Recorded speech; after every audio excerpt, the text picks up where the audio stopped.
Voici d'hier à aujourd'hui, une capsule de Normand de Lessard. Normand nous présente des personnes ou des événements qui sont venus marquer notre passé en Beauce. Sur ce, bon visionnement.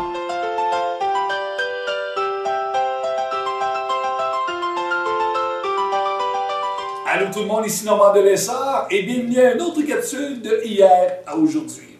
Monsieur Marcel Talbot de Saint-Théophile, en 2008, il a pris sa caméra, il a filmé l'entretoit de l'église de Saint-Théophile.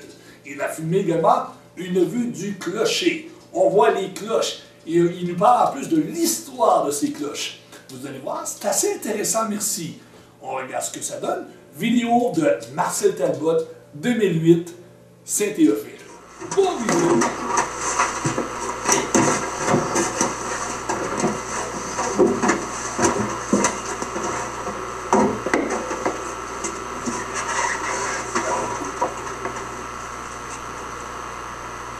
Une des premières affaires qu'on peut voir quand on monte dans le grenier, une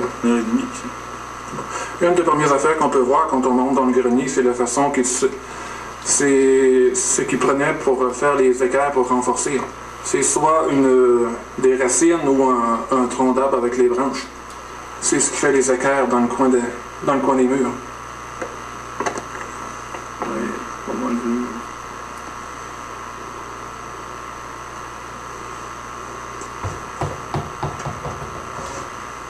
Comme on peut voir, la structure du toit est toute faite en planches.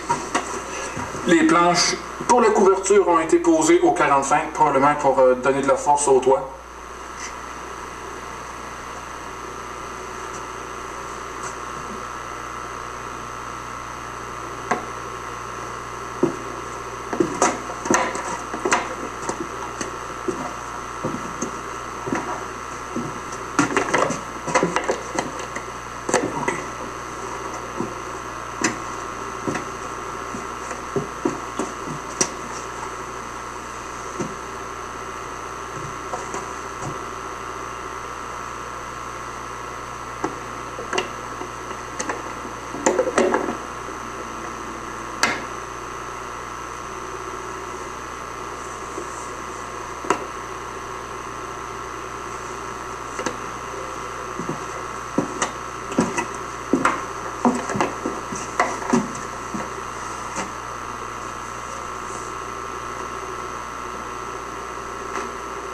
On dit aussi que cette pièce-là qu'on voit, serait de pleine longueur du grenier, c'est-à-dire de la cave au grenier.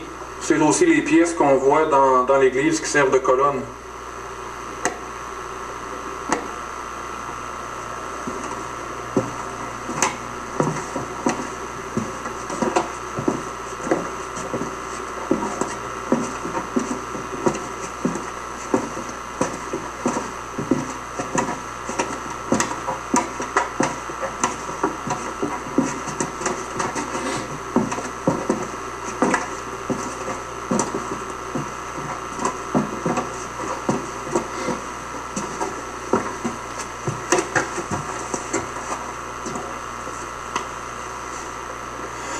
Qu'est-ce qu'on voit en face de nous autres, c'est la structure qui se trouve juste sous les petits clochers de chaque côté de l'église dans la façade. On se trouve présentement entre les deux voûtes au-dessus de l'église. Pour ceux qui ne le savaient pas, le plafond de l'église, ou la voûte si on veut, a été abaissé il y a quand même plusieurs années d'un 4 à 5 pieds. Fait que la voûte qu'on voit présentement, c'est la voûte originale qui était faite en planche. Tandis que celle que je vous montre maintenant, qui a été isolée dernièrement, c'est elle qu'on voit vraiment à l'intérieur de l'église qui a été abaissée d'un 4 à 5 pieds facilement.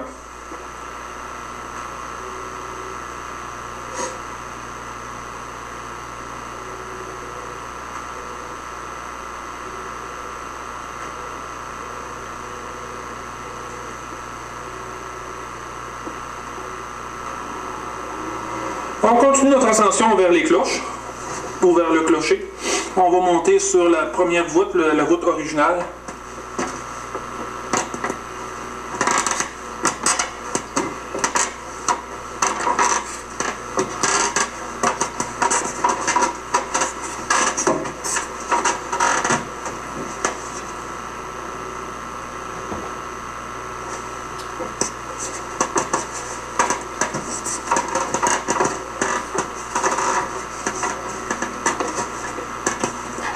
Ici, vous remarquez qu'évidemment, l'isolant du temps, c'était le brin de scie, fait que dans le temps, c'était efficace. Maintenant, il y a mieux que ça.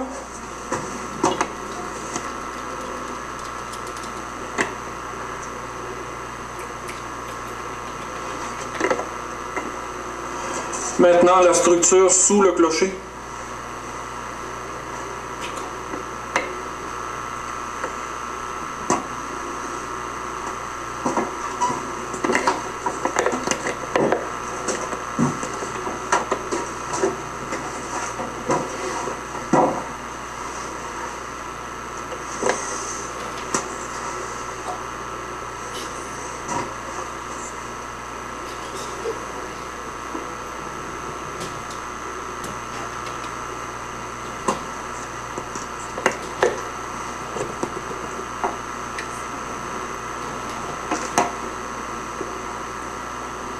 La preuve, encore une fois, que c'est pas très adapté aux visites guidées.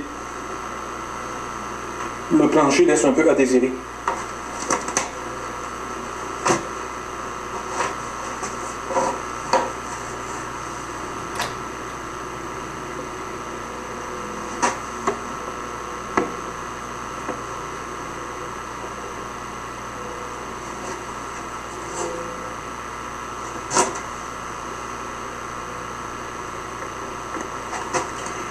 Les fenêtres qu'on voit en avant de nous autres ont été remplacées lors des derniers travaux de peinture.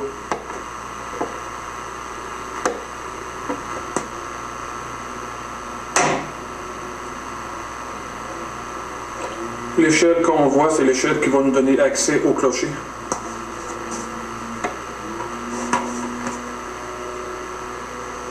Et les pièces en haut sont vraiment les pièces qui supportent les cloches.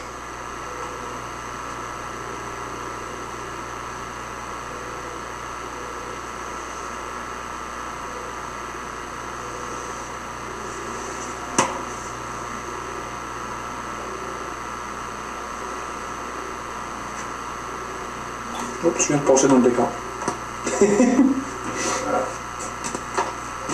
Ces trois panneaux électriques-là, c'est les panneaux de contrôle pour l'alimentation des cloches. Nous voilà maintenant rendus dans le clocher, tout près des cloches. Vous allez pouvoir remarquer la belle vue d'ensemble que nous avons, vue d'en haut, c'est le cas de le dire.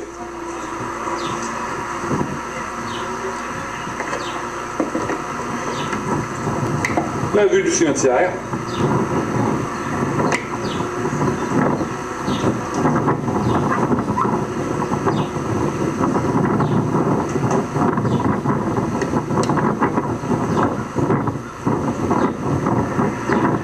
Et évidemment, la couverture de l'église.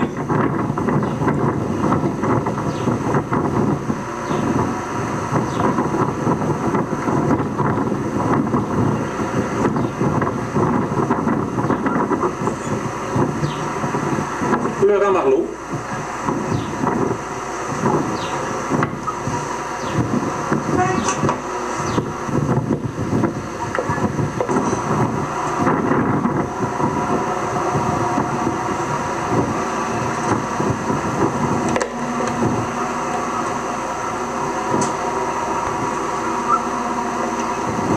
La montagne à feu sur la ZEC.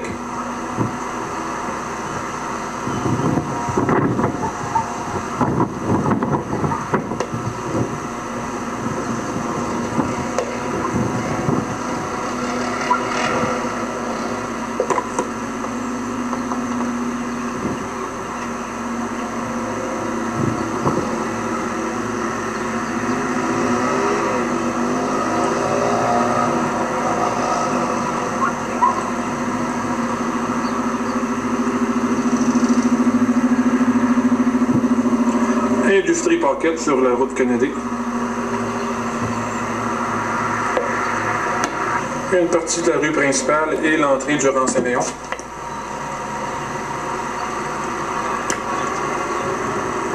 Et une cloche.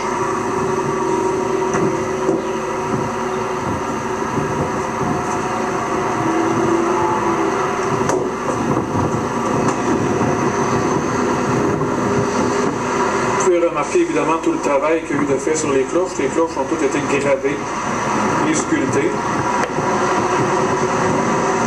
Une rumeur qui disait que les cloches avaient été livrées ici par erreur parce que les cloches étaient trop belles pour l'église, trop grosses. Après vérification dans le contrat d'achat des cloches, les cloches sont bien nos cloches à nous autres.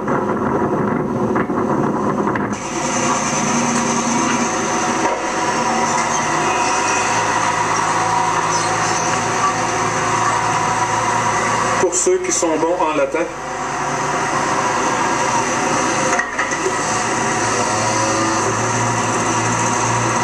ce sont des inscriptions qu'on retrouve sur la petite cloche, celle nommée Marie.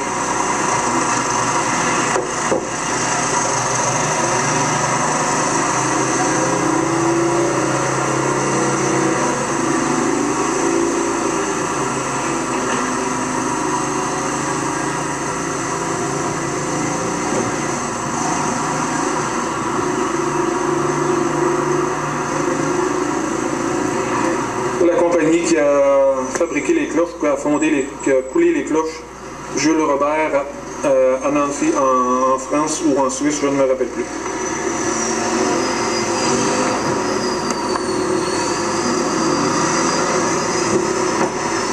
Maintenant la plus grosse.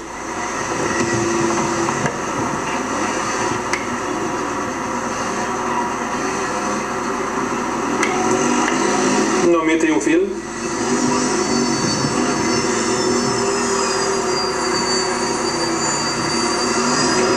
À elle seule, elle pèse 1800 livres, tout près d'une tonne.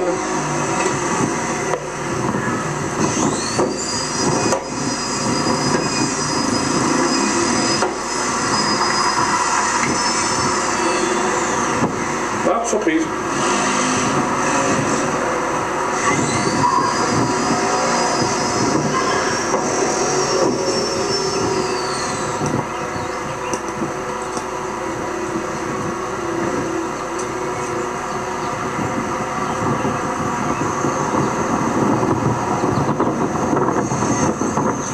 Encore là pour ceux qui sont bons en latin.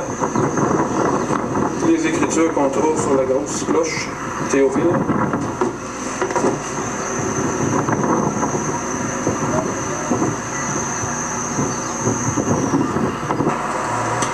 Les écritures qu'on retrouve sur la moyenne, celle qui est nommée Joseph, aussi celle que la tâche de nous réveiller le matin à 8 h, de nous avertir quand on a faim à midi et qui sonne aussi à 18 h.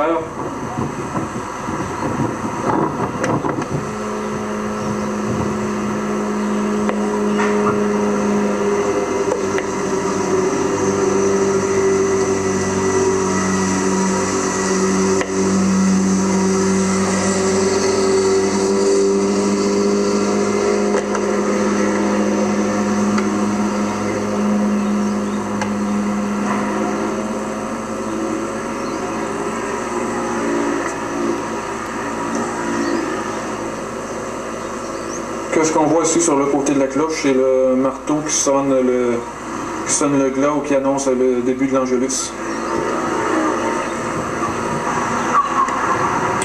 Encore nos mêmes cloches, mais cette fois-ci face du côté du soleil. Et en même temps aussi, je viens de me rendre compte que je me suis trompé dans le nom des cloches. Celle qui est du côté du bureau de poste, la moyenne, s'appelle Marie ou Maria.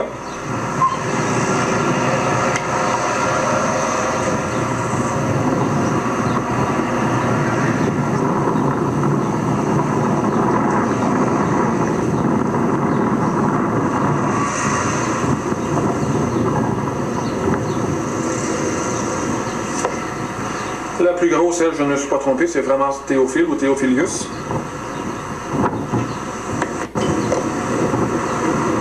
On voit encore mieux du côté du face au soleil le détail de tout l'ouvrage qu'il y a sur les cloches.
Ici, on voit le balancier de la grosse cloche, celui qui fait que ça fait du bruit quand ça sonne.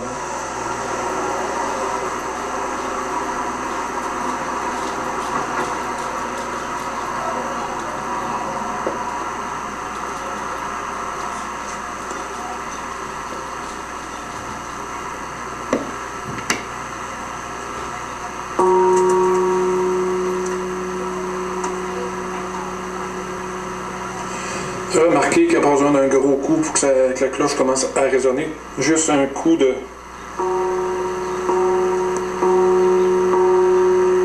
C'est vraiment sensible.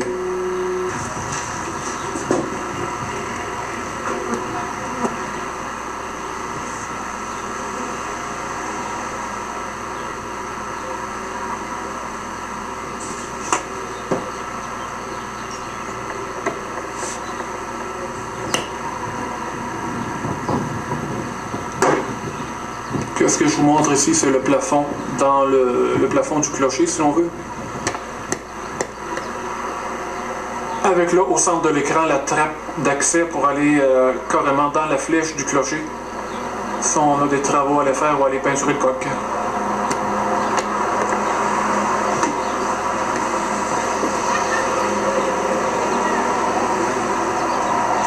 Mine de rien, la croix illuminée qu'on voit dans le clocher qui semble tout petite d'en bas, mais que d'en haut quand même assez imposante.